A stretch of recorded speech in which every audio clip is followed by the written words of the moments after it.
Salut à tous, on se retrouve aujourd'hui pour parler du Paris Saint-Germain ce mercredi 14 février. On commence bien évidemment avec la Ligue des Champions car ça y est, on est le jour J. Le Paris Saint-Germain joue son 8e de finale aller de Ligue des Champions contre l'équipe de la Real Sociedad. Un petit rappel, le match sera à domicile au Parc des Princes. Coup d'envoi 21h, le match retour est prévu le 6 mars prochain. Donc cette fois-ci en Espagne. Avant de penser au match retour, il y a ce match aller qu'il va falloir très bien gérer bien sûr pour l'équipe du PSG. Donc sur le papier, pour moi le PSG est favori par rapport à la Real Sociedad. N'oubliez pas les gars, c'est de la Ligue des Champions. La vérité, ça se passe sur le terrain. Donc tout d'abord, on va revenir très rapidement sur les photos de l'entraînement hier pour voir si tout s'est bien passé, s'il n'y a pas eu de blessure dernière minute lors de l'entraînement hier mardi. Donc tout d'abord, déjà en mode Ligue des Champions avec l'équipementier spécial Ligue des Champions, bien sûr. Donc on peut voir Zaire Emery, on peut voir Kang In-lee qui était présent pour l'entraînement hier. Je l'avais dit, qu'il allait reprendre l'entraînement hier mardi. Donc Hakimi également présent. La même chose pour Ousmane Dembélé, la même chose pour Lucas Hernandez. Et tiens, petite info concernant Lucas Hernandez parce qu'aujourd'hui, c'est son anniversaire aujourd'hui, il fête ses 28 ans en ce 14 février. Bon, on lui souhaite déjà un très bon anniversaire et en cadeau, ce serait bien sûr une très belle victoire et une très belle performance de Lucas Hernandez. Et vu qu'on parle d'anniv là, on va fêter aussi l'anniversaire de deux anciens joueurs et deux légendes du PSG. Henri Di Maria fête aujourd'hui ses 36 ans en ce 14 février et Edinson Cavani fête aujourd'hui ses 37 ans, deuxième meilleur buteur de l'histoire du club derrière Kylian Mbappé. Donc bon anniversaire également à ces deux-là. Nous on revient sur le match, bien sûr le match de ce soir et Luis Enrique. Donc sur le statut de favori parce que le PSG est favori. Alors, pas se mentir, vous regardez les codes, le PSG a une cote plus basse par rapport à la Real Sociedad, donc le PSG favori, mais comme j'ai dit, la vérité, c'est sur le terrain en gros, donc il faudra prendre le ballon le plus vite possible, mais aussi ne pas le perdre. La Real Sociedad est une équipe qui a encaissé le plus de buts avec un pressing de haut niveau. Ils ont un grand niveau, c'est évident qu'il va falloir faire attention à cette équipe. Donc le PSG, Luis Enrique va essayer de mettre vraiment un gros pressing. Dès les 10-15 premières minutes, le PSG va essayer de vraiment tout donner, essayer de marquer surtout un but dans ces 10-15 premières minutes parce qu'il y a un gros pressing fait. En plus, il y aura le public qui va certainement pousser énormément les joueurs. Donc, essayer de leur faire perdre le ballon plus rapidement, le récupérer le plus rapidement et avoir des occasions. Et si possible, essayer de marquer un but déjà, puis après, essayer d'en marquer le plus possible. Sur le milieu de terrain du PSG, il a dit dans le football, penser que tu peux gagner sur une seule ligne, c'est faux. Quand on a le ballon, nous sommes 11 défenseurs. Quand on attaque, nous sommes 11 attaquants. C'est la garantie d'un état d'esprit pour gagner. Kylian peut jouer demain. C'est vrai qu'il n'avait pas joué Kylian Mbappé lors du match contre Lille. Parce qu'il avait été préservé, mais là ce soir c'est un gros match. Là il n'y a plus de. On va pas le préserver pour le match contre Nantes, le week-end qui arrive. Non, là il sera bien sûr titulaire. Kylian Mbappé, c'est sûr et certain, pas vraiment si il y a un problème d'avant-match, qu'on n'espère pas. Il faut juste jouer les matchs les plus importants, la manière de les aborder de manière tranquille. Ne pas non plus se mettre trop de pression disjoncter, parce que on sait que des fois le PSG se met une énorme pression, il y a des matchs, puis après ils font n'importe quoi. Non, voilà, c'est un match de Ligue des Champions. Il faut faire ce que le PSG sait faire, bien sûr, lors de grands soirs de Ligue des Champions, souvent à domicile. Le PSG a répondu présent lors des 8e de finale aller qu'il y a eu des années précédentes. Donc il faut refaire la même chose, bien sûr, ce soir. Fabien Ruiz était également en conférence de presse. On va revenir aussi sur quelques déclarations. Tout d'abord, Kylian s'est entraîné hier, aujourd'hui. C'est sûr, demain il va jouer un très grand match. Voilà déjà ce qu'il a pu dire sur Kylian. On travaille pour progresser, mais on ne veut pas obliger, on se sent pas obligé de la gagner, cette Champions League. On veut la gagner, mais on ne se sent pas de pression particulière, même s'il y a quand même des attentes, bien sûr, dans la tête des joueurs. Tout le monde veut remporter et faire partie de la première équipe du PSG à gagner enfin cette Ligue des Champions. Mais il aimerait bien sûr Fabien Ruiz, mais il ne faut pas non plus se mettre une pression monumentale par rapport à ça. Il faut y aller étape par étape. Et là, cette saison, l'étape des 8e, c'est la Real Sociedad. Le futur de Kylian, c'est lui qui va le décider dans le vestiaire. On veut juste parler du match de demain, parce qu'il y a des journalistes qui posent des questions sur Mbappé pour essayer de lui sortir les verres du nez pour savoir ce qu'il allait faire. Non, il a dit, moi je vous réponds juste pour le match. On ne va pas commencer à parler du futur de Kylian. Toujours avec Fabien Ruiz, donc la Real Sociedad, je connais très bien organisé avec un fort pressing. Ils aiment avoir le ballon, ils aiment le contre-pressing. Donc ils aiment bien avoir la possession. Le PSG également. On verra. Bon, je pense que le PSG va avoir le monopole du ballon ce soir. Donc on reste calme avec beaucoup d'envie, beaucoup d'enthousiasme. On devra tout donner ce soir en Ligue des Champions. On devra être meilleur et avoir de la concentration, bien sûr. On a un banc très fourni. L'entraîneur peut faire tourner tous les jours. On doit se donner à 100% lors du dernier match et puis jouer, avoir du temps de jeu. C'est pour ça que potentiellement, il pourrait peut-être jouer. Et c'est vrai que quand on regarde la compo, Fabien Ruiz, qui est en conférence de presse, comme la surprise, devrait être titulaire. Après, voilà, c'est seulement la compo probable. Ça peut beaucoup bouger. On verra une heure avant le coup d'envoi c'est quoi la compo officielle. Mais Fabien Ruiz, Vitinha, Zaire Emery, donc Ugarte pourrait être sur le banc. pour ce match. Bon, Ugarte commencera. Concernant Zaïre Emery et Vitinha, je pense que ça sera sûr. Ça va jouer entre Fabinho et Ugarte, bien sûr. Cette troisième et dernière place, donc au cage, Donnarumma, bien sûr. Hein. Hernandez, Danilo, Marquinhos, Hakimi, Beraldo sera sur le banc. Un Skriniar est forfait de toute façon. Et Mbappé, Barcola et Dembélé devant.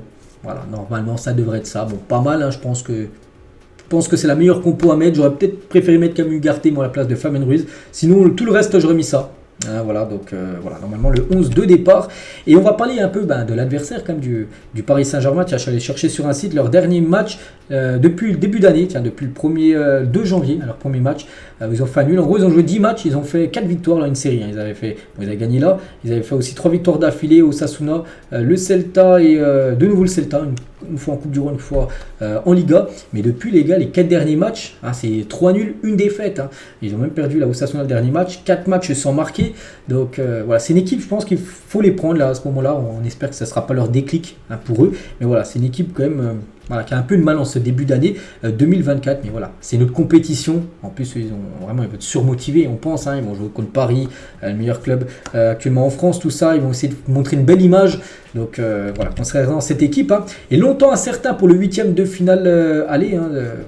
Face au PSG, Mikel Oyarzabal, on a encore parlé il y a quelques jours, qu'il devait être quasiment forfait. En gros, il pourrait finalement débuter la rencontre. C'est peut-être été un bluff de la part de la Real Sociedad, qui annonçait son forfait où il ne sera pas là. Normalement, il devrait être là et même être titulaire parce que regardez la compo probable côté Real Sociedad. Bon, je pense que la plupart connaissent au moins plus de la moitié des joueurs, mais voilà, Oyarzabal, donc le meilleur joueur de l'équipe, le capitaine, devrait être titulaire, j'ai dit. Kubo, un jeune joueur japonais, il devrait être titulaire, attention à ce joueur. Zubimendi aussi, c'est un joueur je pense que tout le monde connaît. Remiro Traoré, qui jouait du côté de Rennes avant, donc il a souvent joué contre le PSG. Voilà, ça concernant cette équipe. Et Robin Lenormand, c'est un défenseur français. Tiens, on va revenir sur lui avec quelques déclarations. Mais tout d'abord, Imanol Alguacil, le coach de la Real Sociedad. Donc il a dit il faut être fort mentalement et aussi talentueux. Ils peuvent partir à 35 km/h et tu ne peux plus les arrêter. Il faudra défendre, il faudra faire beaucoup de choses demain. Le PSG encaisse beaucoup de buts, on verra demain. C'est vrai que le PSG, on sait que c'est pour ça que je vous ai dit que même si la Real Sociedad restait sur 4 matchs sans prendre de but, je pense qu'ils vont marquer ce soir. Parce que le PSG prend trop de buts et ça c'est un gros problème. Donc après voilà, si le PSG prend un but et le PSG en met 10, enfin peut-être pas 10 j'abuse, au moins 3 ou 4, pas de souci bien sûr. Mais voilà, ce serait bien clean sheet en gros ce soir. Toujours avec le coach Alguacil, Mbappé en Espagne. Je vais répéter ce que j'ai dit, on ne découvre pas Mbappé, un des meilleurs joueurs du monde. S'il vient en Espagne, ça serait formidable, je n'ai aucun doute. J'aimerais qu'il soit chez nous en Espagne, donc pas à la Real Sociedad, mais plutôt certainement au Real Madrid. Alguacil, coach de la Real Sociedad, Luis Enrique a bien parlé de moi, alors il s'y connaît en football. Je l'adore comme entraîneur, il a des idées claires, je le remercie pour ses mots, parce que cet entraîneur, je pense que peu de personnes connaissent, Imanol Alguacil, c'est un très bon coach, les gars. Il a sa façon de jouer, sa philosophie de jouer du côté de la Real Sociedad, un peu comme le PSG, vraiment avoir le monopole du ballon, tout ça. Et il fait avec les joueurs qu'il a, puis il se sort plutôt bien quand même. Mais pas, ils ont fini quand même premier du groupe de poule devant l'Inter, qui a été en finale de Ligue des Champions saison dernière. Donc attention bien sûr à cette équipe.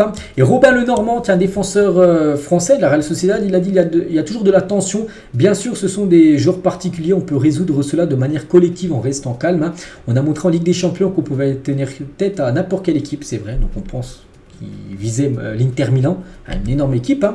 Toujours avec Robin Lenormand, donc notre point fort c'est qu'on joue collectif depuis 6 ans, on a un des meilleurs pressings d'Europe, ça c'est vrai, et surtout je pense qu'ils sont même plus physiques que le PSG, ils courent partout, que le PSG on sait que des fois c'est une équipe qui court peu, on avait fait le bilan là, il y a quelques temps des 32 équipes engagées en Ligue des Champions, c'était l'une des équipes qui courait le moins sur le terrain. Bon, peut-être pas la plus mauvaise, mais voilà, le PSG court pas beaucoup. Moins que certainement la Real Sociedad qui va beaucoup plus courir que le PSG ce soir, parce qu'ils en veulent plus, voilà, c'est de leur façon. Donc on a cette idée de bien préparer ce match en travaillant dur, on doit garder la tête froide, on va essayer de jouer notre jeu de ces derniers mois, en gros, j'ai dit, possession, tout ça, mais le PSG aussi va vouloir la possession, donc on verra, ce sera un bon combat. Après, il y a toujours cette part qu'on ne contrôle pas, mais on verra demain. Et si je dois proposer à un joueur du PSG de rejoindre le championnat espagnol, c'est un championnat relevé, chacun va où il souhaite, on affronte les meilleurs en Espagne, donc voilà tout ce qu'a pu dire Robin Lenormand. La une aujourd'hui du journal de l'équipe, Mbappé, l'arme anti-Real Sociedad. Parce que peut-être il y en a qui vont penser au Real Madrid, non, c'est Real Sociedad. Parce qu'on espère un grand Kylian Mbappé ce soir. C'est la Ligue des Champions, c'est un grand match. Et là, il doit répondre présent, bien sûr, Kylian. Avec déjà 30 buts à son actif depuis août, depuis le début de saison, en gros. L'attaquant porte les espoirs du PSG qui entend prendre une option sur la qualification dès ce soir. C'est vrai qu'une victoire avec pas mal de buts d'avance, le PSG prendra une belle option pour se qualifier pour l'écart. Donc voilà, le PSG sait ce qu'il faut faire, hein. Il faut gagner, il faut gagner absolument. Daniel Riolo, tiens, sur Kylian Mbappé, la Ligue des Champions l'a dit, c'est un extraordinaire champion, un gars hors du commun. Je crois qu'il n'y a pas grand chose qui perturbe Mbappé. Il est certainement dans sa dernière saison à Paris, il va la jouer à fond. Je suis convaincu qu'il va être très bon ce soir et qu'il marquera, il amènera le PSG en quart, et après tout dépendra du tirage. Il y a des grosses équipes en Ligue des Champions, mais là il y en a une qui est moyenne à la Real Sociedad et il faut en profiter. Bon voilà, Riolo, bon, toujours un peu cash, il dit quoi là, les moyennes, bon peut-être ça au dernier résultat, elle est pas au mieux à la Real Sociedad, mais ça reste un beau adversaire. Mais voilà, je ne cache pas les gars, je préfère, hein, même depuis le tirage qui a été fait en décembre, on était tous d'accord, les supporters parisiens, préfère taper la Real Sociedad que taper, hein, tu pouvais taper un Manchester City, tu pouvais taper un Real Madrid d'aller 8e.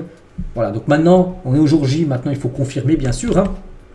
Et Riolo toujours à dire que la Real Sociedad c'est du tout cuit, j'exagère volontairement, mais c'est une équipe qui a fait un très bon début de saison, c'est un peu la surprise en Espagne et puis les choses sont revenues à la normale parce qu'ils ont un peu plus de mal, hein. En plus il y a beaucoup d'absents dans cette équipe, hein, des joueurs importants ne sont pas là, objectivement le PSG ne doit avoir aucune difficulté pour se qualifier. Bon voilà, voilà ce qu'a pu dire Daniel Riolo. Maintenant voilà, il faut être bon sur le terrain parce que c'est bien beau de dire que voilà, le PSG va passer. Il faut être à la hauteur de ce match. Et tiens, concernant le PSG et la Real Sociedad, il y a des joueurs qui ont joué dans ces deux équipes comme Potillon, comme Rafinha, comme Mikel Arteta qui a joué au PSG et à la Real Sociedad, ou Berchiche, tiens, Yuri Berchiche, ancien défenseur gauche du PSG, il a joué également dans ces deux équipes. Le collectif Ultra Paris, ils ont envoyé un message ensemble, nous sommes invincibles, hein. Donc demain, donc maintenant tout à l'heure, on vous invite à rentrer dès l'ouverture des portes. Donc l'ouverture des portes c'est à 19h, 2 heures avant le coup d'envoi. Et voilà, hein, il faut que... ils invitent à tous les supporters de venir le plus tôt possible, hein, pour mettre une grosse ambiance ce soir, en espérant pas trop de fumigène craquer, parce qu'après tu sais qu'avec la UEFA tu peux avoir des matchs à huis clos tout simplement. Donc voilà, on veut que ça se passe bien, une grosse ambiance, et surtout on veut la victoire. Donc voilà ce qu'elle va dire sur le match. Très rapidement on va parler aussi de la ville d'Aulnay-sous-Bois, donc juste à côté de Paris, hein, le 93 se dit prête à accueillir le nouveau stade du PSG en cas de départ du Parc des Princes. Aulnay est prête à accueillir ce projet d'intérêt national qui contribuera au rayonnement de notre pays. Voilà, ils ont mis un message, regardez, hein, c'est le communiqué officiel de la part d'Aulnay-sous-Bois, qui a une place à Aulnay-sous-Bois, ils ont déjà un terrain. Voilà, s'il n'y a pas de souci, si le PSG veut faire un stade là, eux seraient très contents d'accueillir bien sûr le nouveau stade du PSG. Aulnay-sous-Bois, n'oubliez pas que cette ville, les gars, va être reliée par une nouvelle ligne de métro. Voilà, qui arrivera au nez, donc c'est pour ça que ça pourrait faciliter bien sûr le jour de match, hein, pour les supporters qui habitent à Paris même, pour venir bien sûr au stade. Bon, on est encore très loin, mais Aulnay serait ok pour accueillir ce stade. Et on finit, on finit bien sûr avec le match, hein, tout à l'heure, le pronostic. Qu'est-ce que vous en pensez, vous? N'hésitez pas à mettre tout ça en commentaire. Donc moi je vais partir bien sûr sur une victoire du PSG. Je l'avais déjà dit hier ou avant-hier, mon prono, je pars sur 3-1. 3-1 les gars pour le PSG, pour moi c'est un très bon résultat. Malheureusement pour un but, mais t'en mets 3. Voilà, une victoire 3-1 ce soir. N'oubliez pas que les buts à l'extérieur ne comptent plus comme avant, hein, ça compte plus double, voilà. Donc 3-1, ce sera un avantage de plus 2 avant le match. Retour, donc voilà ce qu'il y a à dire. Je vous souhaite une très bonne journée. Je vous souhaite également un très bon match. Je ne sais pas si ce soir je ferai le débrief directement après le match ou demain. Je verrai tout ça. Allez les gars, je vous laisse. Je vous souhaite une bonne journée et à demain ou à tout à l'heure.